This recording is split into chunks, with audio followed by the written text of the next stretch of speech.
Fear not, your comments have been heard, so here I am doing a video on Firearms in Dungeons & Dragons 5th edition. So, stay tuned.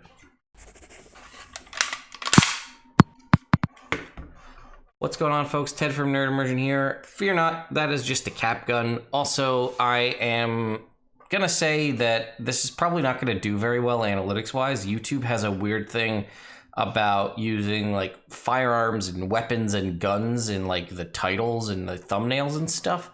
So this may not do well just because of that. But anyway, you would ask for it, so here it is. It's not a whole lot, so don't get your hopes up.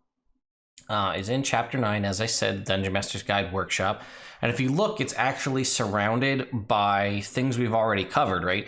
Gritty realism and the rest variants, fear and horror, different versions of healing, the plot point system, but tucked away right here in the middle is firearms.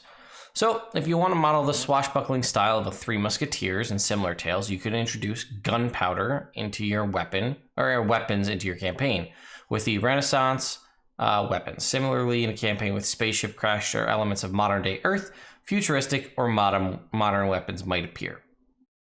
And it provides a bunch of different options. Then, the thing that everybody is now learning about from the new feats in Unearthed Arcana is proficiency. It's up to you to decide whether a character has proficiency with a firearm. Characters in most D&D worlds wouldn't have such proficiency, right? They don't know how to use it because they've never seen it before. During their downtime, characters can use the training rules in the player's handbook to acquire proficiency, assuming that they have enough ammunition to keep the weapons working while mastering the use. So that's something you need to consider, right? Do they have enough time, enough ammo to use the weapon enough to be proficient? And that's really up to your DM to decide whatever that is. This is also interesting because in Waterdeep Dragon Heist, as well as I think Dungeon of the Mad Mage, there is an introduction of guns. Like there is a couple, I know there's some drow gunslingers in Waterdeep Dragon Heist, so like they're guns that do exist. And then they have properties, right? So firearms use special ammunition, and some of them have burst fire or reload property. So ammunition, the ammunition of a firearm is destroyed upon use. Renaissance and modern firearms use bullets. Futuristic items use a special type of ammunition called energy cells. An energy cell contains enough energy power for all the shots its firearm can make. And there's burst fire. A weapon that has the burst fire property can make a normal single target attack, or it can spray a 10-foot cube within range with normal shots. So you're just kind of like spray firing. Each creature in the area must make a DC 15 dexterity saving throw or take the weapon's normal damage. This attack uses 10 pieces of ammunition. And then reload. A limited number of shots can be made with a weapon that has the reload property. A character must then use an action or reaction to reload. They get to choose, which is nice because this is one of the first times we get an option that you can use an ability as an action or a bonus action. And this doesn't mean for like a musket or a standard pistol. This would be something that would have a magazine or have a chamber in which to reload, right? So like if you have a revolver, you'd fire your 6 shots, you'd flip open the chamber, and then you'd load in 6 more, click it shut, and then you could go again. Same thing with, again, if you were using a lever action rifle, you would have to load the bullets into the bottom, or put shells into a shotgun, or, you know, swap out a magazine. And, you know, again, obviously you could change these things out if you wanted over time with, you know, adding different magic items or different abilities that could allow you to change these. So let's go down and look at the Renaissance items, because realistically, this is probably what that gunner feat was applying to. And you can see you have 2 options, pistol and musket. They're expensive, 250 gold for a pistol and 500 gold for a musket. And they're actually not that overpowered or that crazy, so I really wouldn't worry too much about it. So a pistol does a D10 piercing damage, weighs 3 pounds. It uses ammunition, as we discussed above, right? You need to have the special kind of ammo. And then it has a range of 30-90, which means that I'm going to just open up the player's handbook real quick to talk about the loading property, because I just want to make sure we have the exact reference, because that's referenced in there as well. So weapons, and then we're going to go to the different properties of weapons. All right, there we go. So there's a range of 30-90, so you'll fire out to 30 feet with without disadvantage, and out to 90 feet with disadvantage, right? So it does a D10, right? That's as powerful if we go back to the player's handbook and look as far as martial ranged weapons goes. That's as powerful as a heavy crossbow, but the range on the heavy crossbow is significantly improved. The difference is a heavy crossbow is a heavy weapon, therefore it has to be wielded with, it has to be two hands. I think it's heavy is small characters have disadvantage. Smaller, tiny characters have disadvantage when they use it, and you can never really use a heavy weapon two-handed. I'm sorry, you can't dual wield because this is also a two-handed weapon. So the pistol can actually be wielded you could have two pistols and dual wield pistols, but you need to take the dual wielder feat that allows you to wield two pistols or two weapons that are not light. This doesn't have the two-handed property, so that would be the option. You could, in theory, have two pistols. Each one would have the loading property. So let's go back and read loading, right? Because of the time required to load this weapon, you can fire only one piece of ammunition from it when you use an action, bonus action, or reaction to fire it, regardless of the number of attacks you normally make. So you're a level 11 fighter with a pistol, and if you don't have that gunner feat, even though you'd have 3 attacks, if you fire with this, you could only make 1 attack with it because of the time it takes to reload. The thought process being with a crossbow, right, you're going to have to put your foot in the front hook of the crossbow, pull the string back, lock it into place, load in the bolt to fire your next one, and realistically shooting one and also doing that within 6 seconds makes sense, right? It takes time to load it. That's why it doesn't take time for a longbow, because you could just 1 out of the quiver, 2 out of the quiver, and shoot. Same thing with these pistols. These are Renaissance weapons, so in theory you fire 1 shot with the pistol, then you need to take powder out from your powder horn, pour that down the barrel, put a patch, put a ball down, ram that down to the bottom, cock it back. If these are cap lock rifle or pistols, then you're just going to put a cap on. If it's a flintlock, then you're going to have to pull the flint back in the striking plate and fill that with a separate kind of powder just to fire off that 1 shot. There is no way you're going to do that in 6 seconds on top of already firing 1 shot. Maybe 2, but there's no way if you're a fighter with multiple shots or action surge that you're ever going to be able to complete this within the frame of D&D's world of 6 seconds. So, that being said, the gunner feat removes the loading property of firearms. So that means you could, in theory, fire off 3 shots as a level 11 fighter with this pistol. But again, the crossbow expert does the same thing for crossbows. So realistically, a pistol is essentially, in the grand scheme of Dungeons and Dragons, just a one-handed version of a heavy crossbow with a significantly reduced range. And, you could, in theory, dual wield it if you take a feat to do so. But now you're taking the gunner feat to be able to shoot multiple times or to get proficiency, and you're going to also be taking the dual wielder feat, so you're already 2 feats down just to be able to use this, in theory, more effectively than a heavy crossbow with crossbow expert. And then lastly, there is the musket. Musket is twice the price. It only goes up from a D10 to a D12, which is kind of nice. I know there's not really D12 ranged weapons, which I think is kind of a sad thing. We don't have a ton of D12 weapons in the game, period. We have the lance, which is barely ever used, I'd say. I've seen it. I've put magic lances in games with characters who have mounts to try to get them to use it, and they still don't use it. Or the ever popular great axe. So, there's no other D12 weapons in the game, and this gives you a D12 ranged weapon. It's interesting that the range only increases by 40 to 120 as from 30 to 90 for the pistol, and then obviously this also has the loading feature and two-handed, so you can't dual wield this. Once again, if you take the gunner feat, that will remove the loading property, so you could, in theory, fire 3 or more shots, depending on however many attacks you have in a single turn. So they're not like crazy broken. I know a lot of people have issues with Matt Mercer's Gunslinger, the one that Percy made famous in Campaign 1 of Critical Role. And that obviously had its own list of guns that you could use. And that it had a bunch of different things. Also the misfire mechanic. So that made things harder to do. And that was sort of like a thing you would take in, but it also had a means to severely increase the damage and do a bunch of other things. I'm a big fan of the Dark Tides of Bilgewater Renegade fighter that has that as well. But what's interesting is the Gunner feat allows anybody, in theory, who takes that feat to have access to these weapons. And if they do so, then anyone could use them. So they could be any other kind of fighter, a battle master fighter that uses guns, a champion fighter, samurai, giving yourself advantage on attacks with guns. You could be a rogue with a gun, which is always interesting to me because in theory, a sneak attack works on ranged weapons. These guns are ranged weapons.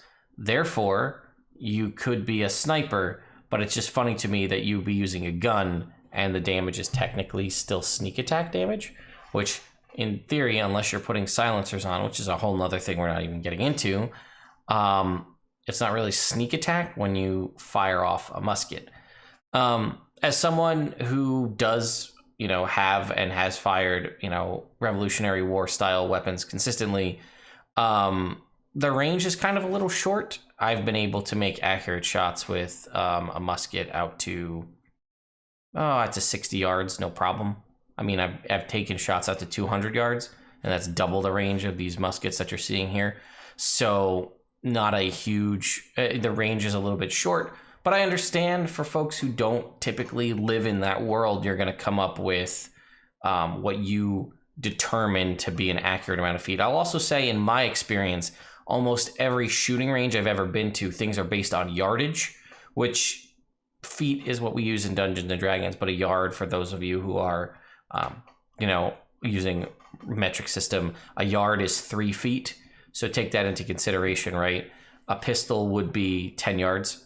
And that's like nothing. That's like chump change when it comes to how far out you can shoot with a 10 yards seems like nothing on a gun range. All right, then we'll look at the modern weapons as well. So we have an automatic pistol. This would be anything, that's using a magazine, right? Not a revolver.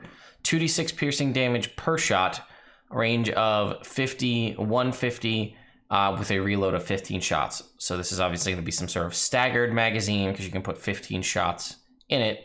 And what that means is you can fire off. It doesn't allow you to do anything crazy like pull the whole trigger as fast as you can and fire off 15 shots in 6 seconds. There are games that allow that kind of thing as far as mechanics go. But what this means is you would fire 16 shots before you need to drop the magazine and reload a new one in to continue firing. The revolver, similar to what we said, this is 2d8 piercing damage. I'm guessing we're looking more for like a 45 or a Dirty Harry style scenario where we're using a larger caliber revolver versus a pistol, and then you're going to get into your whole Desert Eagle versus blah, blah, blah, whatever. 2d8 piercing damage on the pistol. Range is a little bit shorter here, 40, 120, and a reload after 6 shots. As I said, you'd fire your 6 shots, you'd flip open the chamber, and then you'd reload your 6 shots, pull it back in, and then you're good to go. Then we have a hunting rifle. So I'm guessing this is supposed to be, just a standard hunting rifle, 2d10 piercing damage, 80 to 40 on the range, reload on 5 shots, two-handed. Then we have a rifle that's automatic. So this is an assault rifle.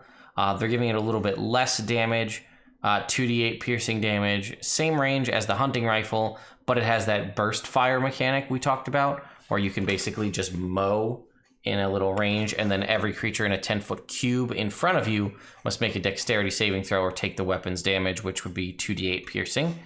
It has a 30-shot reload. Again, the hunting rifle is probably putting individual bullets into the chamber, or loading them in individually, or maybe a small magazine, whereas the automatic or assault rifle is going to be a full clip that you're going to click in. And then a shotgun, again, 2d8 piercing damage. This has a much shorter range, which I would argue this is more accurate as far as ranges go.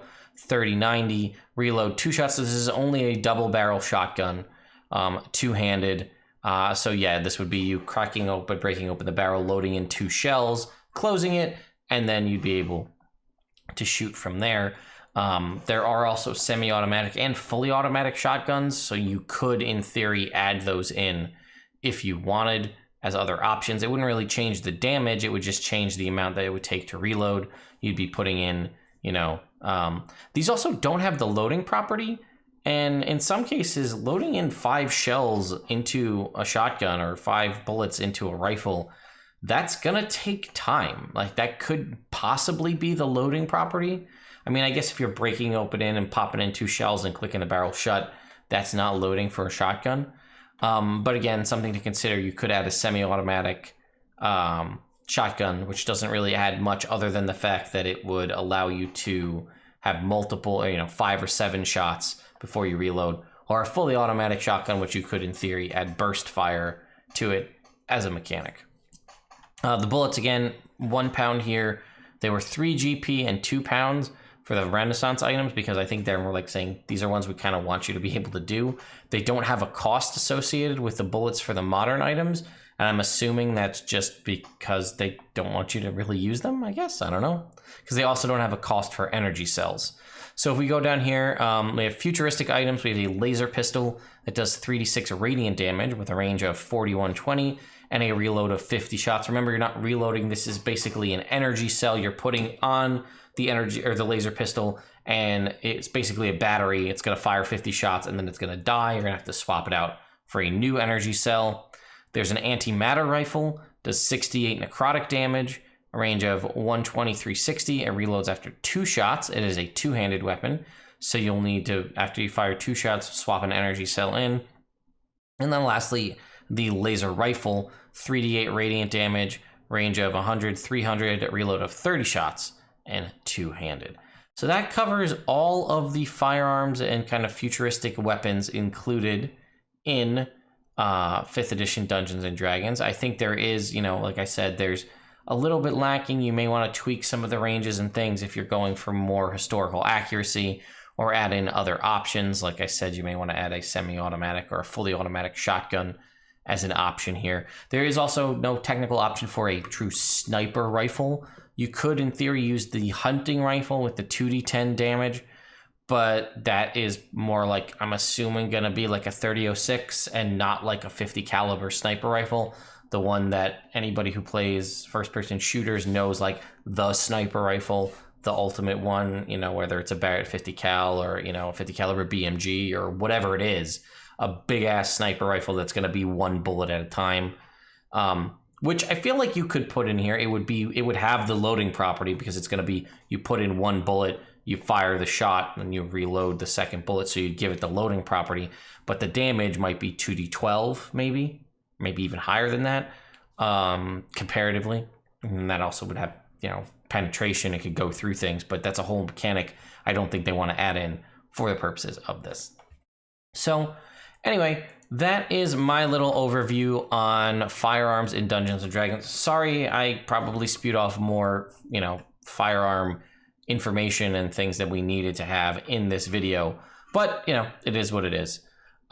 So yeah, I mean, the gunner feat is cool. Also, something to consider with that new Unearthed Arcana's gunner feat, it removes disadvantage when attacking with ranged attacks within melee.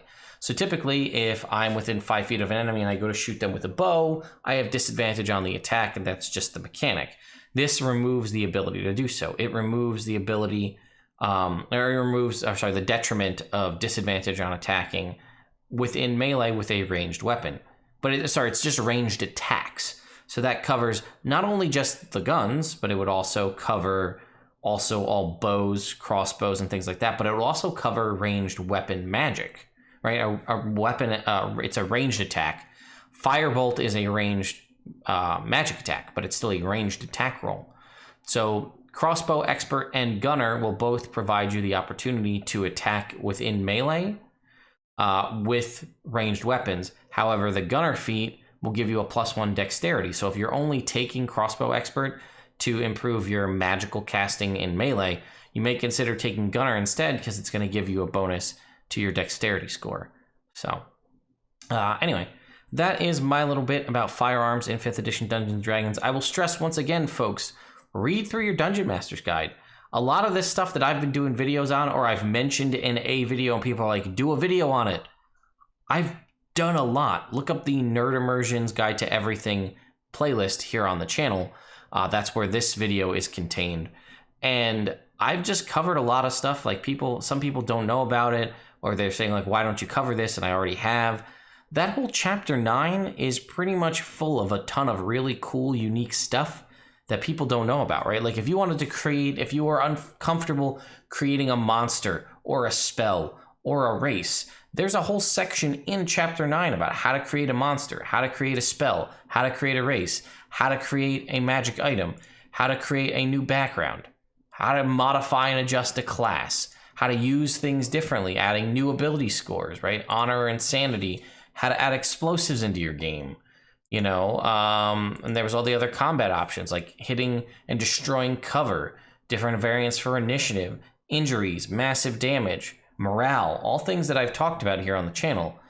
But unless you really, I mean, when's the last time you sat down and read the Dungeon Master's Guide, right? If you're a player and you only ever play, then maybe this isn't a thing for you. Maybe you don't have to worry about it unless you're looking for other options like perhaps Firearms, and you want to bring that up to your DM and say, hey, did you check this out in chapter 9?